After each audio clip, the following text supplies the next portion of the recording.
Hey students, today we are doing the paper 6 from 2024 paper May-June variant 1. I have done the previous two questions in my last video and now I'm doing question number 3 and 4 in this video. So let's start. This question is related to chemical analysis. Question number 3. A student tests two substances, solution E and solid F. Test on solution E. Now for this question, you will need a data sheet to check the answers. Test on solution E. Solution E is aqueous chromium bromide. So they have already given us that this solution has chromium ion, chromium 3 plus ion, and it has bromide ion. Solution E has divided into two portions. Record the expected observation. To the first portion of solution E, a student adds aqueous sodium hydroxide dropwise and then in excess. So a student added sodium hydroxide in the chromium. So we'll see from the data sheet that in chromium ion, when we add sodium hydroxide, the result is that it will form green PPT, which are soluble in excess. So our answer will be observation adding dropwise, green precipitates, and observation in excess, soluble, or precipitates, dissolves.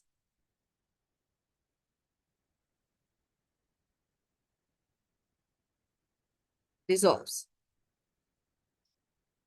Next question.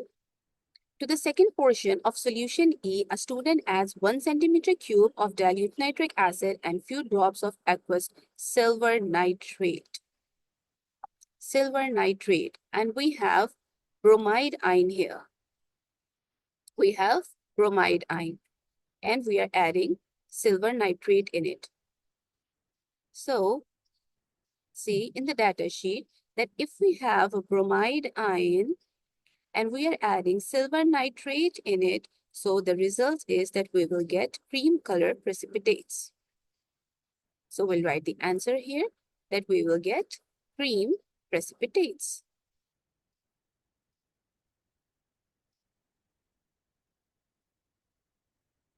Test on solid F. Table 3.1 shows the test and students' observation for solid F. Now we have these tests and observations. We have to identify what is solid F according to the observations and tests. The first test is heat about half of solid F in a boiling tube until there is no further change in the mass. So we are heating solid F. What is the observation? The white solid forms a colorless liquid. It means that the solid dissolves in water or it melts, forming a colorless solution. Steam comes out of the boiling tube and condensation is seen at the top of the boiling tube. After a while, the colorless liquid becomes a white solid. So it cools down and becomes a white solid again. So in a boiling test tube, when we heat the substance, when we heat the solid F, it turns into colorless liquid and we see the condensation, the tiny droplets of water appear at the top. So this indicates that this salt, it might be hydrated. Because of that, when we heat it, the water comes out, the water evaporates and it condenses at the top of the test tube. So it might be hydrated crystal. Second test tube, the remaining solid F is dissolved in water and forms solution F. Solution F is divided into three portions. To the first portion of solution F in a boiling tube, add aqueous sodium hydroxide dropwise and then in excess. So, when we added sodium hydroxide in solution F, there is no change. Warm the product and hold damp red litmus paper at the mouth of the boiling tube. The damp red litmus paper remains red. So, when we are adding sodium hydroxide and warming it, there is no change And when we are bringing the red litmus paper to the boiling tube, it is not changing color. Means the red remains red. It means that there is no ammonia gas produced, and there is no ammonium ion. When we add sodium hydroxide, as we see over here, in the cations, if we have these cations, then with sodium hydroxide, they all give some PPTs. If it would be aluminium, if there is aluminium, it gives 5 ppt. If there is ammonium ion, it gives ammonia. If there is calcium, it gives 5 ppt. With chromium, green ppt. With copper, light blue. With every ion, with every positive ion, there is some kind of ppt forming when sodium hydroxide is added. But here, if they're saying that with added sodium hydroxide, there is no change, it means there is no metal ion which is present in the data sheet. Then, test number 3, to the second portion of solution F, add 1 centimeter cube of dilute nitric acid followed by few drops of barium nitrate, white precipitates. This is the second test. Now, we are adding barium nitrate and getting white PPT. So, here in the data sheet, the barium nitrate test is this one, that we add barium nitrate and we are getting white PPT, and this is because of sulfate ion. So this is sulfate ion. So it can be, there is sulfate present in it. To the third portion of solution F, add few drops of acidified potassium manganate. The solution becomes light purple. So a solution becomes light purple. Potassium manganate is purple in color. Potassium manganate is purple and it is fading when we add it into the solution. What is the solution F? The purple color is fading. As we can see here, sulfide ion. With sulfide ion, when we add potassium manganate, the acidified potassium manganate color changes from purple to colorless. This can be one thing, sulfate ion, and there is another thing that a gas might be produced and the gas turns acidified potassium manganate from purple to colorless. This is sulfur dioxide. But here, they're not talking about the gas. They're just saying that in the solution, when we add aqueous potassium manganate, the color is changing. So it means there might be sulfide ion also present in it.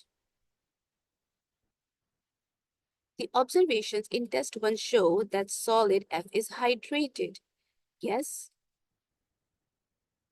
we selected or we decided that maybe this is hydrated salt because the solid F is melting and the condensation is appearing at the top, so it might be hydrated.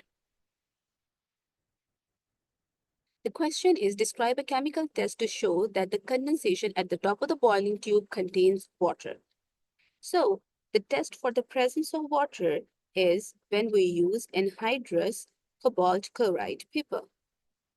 Anhydrous blue cobalt chloride paper.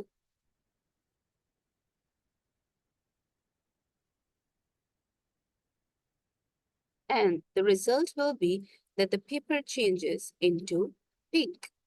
The color changes from blue to pink. It means that the water is present in it. This is one of the tests. The other test is that we can use anhydrous white copper sulfate solid, and with the presence of water, it turns into blue. This can also be one of the tests. From the tests and observations in table 3.1, it is not possible to identify the cation in solid F. Obviously, because we are doing the experiment with sodium hydroxide, and with sodium hydroxide, it is not giving any PPT, no change is happening. So we are not getting that which metal ion will be there.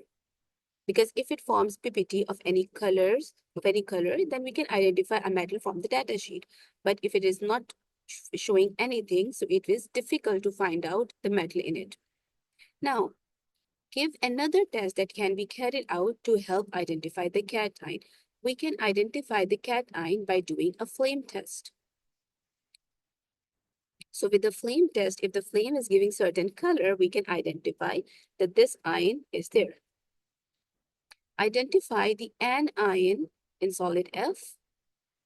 So for one ion, we're completely sure about that with barium nitrate, this ion is giving white PPT, so it is sulfate ion.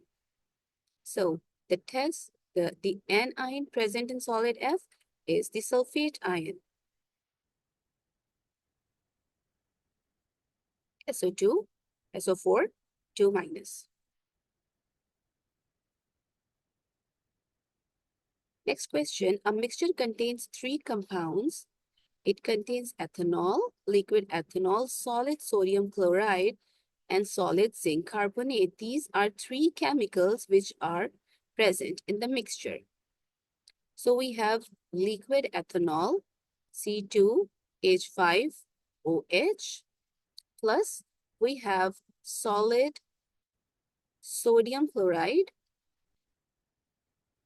and we have zinc carbonate, which is also solid.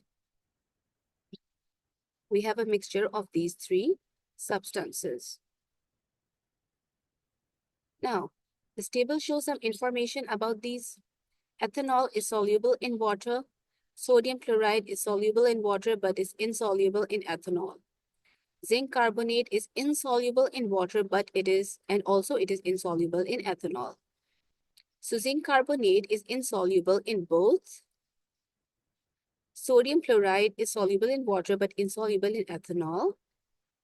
And ethanol is soluble in water. Describe how to obtain a pure sample of each of the 3 compounds, ethanol, sodium chloride, and zinc carbonate from the mixture. Means basically, we have to plan an experiment in which we will separate all these 3 components from the mixture. We have to separate them from each other. So we are provided with a common laboratory apparatus. What will we do? So here, as we can see, that zinc carbonate is insoluble in water and ethanol both. So it's easier to obtain zinc carbonate. To obtain zinc carbonate, or first of all, to obtain ethanol. Let's take ethanol. Because ethanol is in the form of liquid, so we can filter the mixture first. Filter the mixture as ethanol is liquid. Ethanol is liquid. It will go in filtrate, so we can separate it out. Or it will be separated as filtrate. Then to the residue,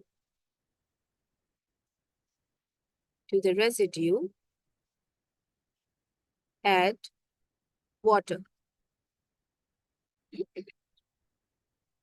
We'll add water to the residue. Now, we separated ethanol. In the residue, which 2 things are present? In residue, we have sodium chloride and zinc carbonate. Now, when we add water in it, sodium carbonate dissolves. So, sodium chloride dissolves in water. Filter again.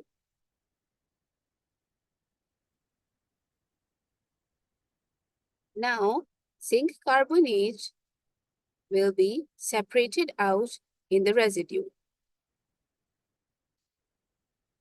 Will be separated as residue.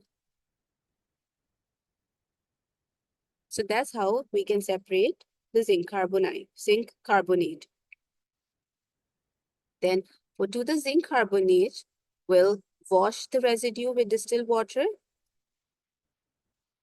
Wash with distilled water and dry.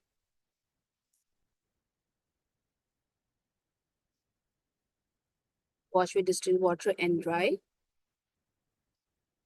Then the filtrate which we have, sodium chloride solution, is infiltrate.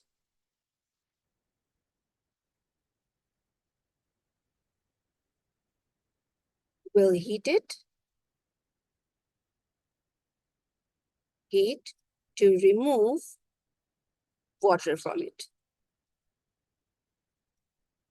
Heat to remove water, and we will obtain solid sodium chloride.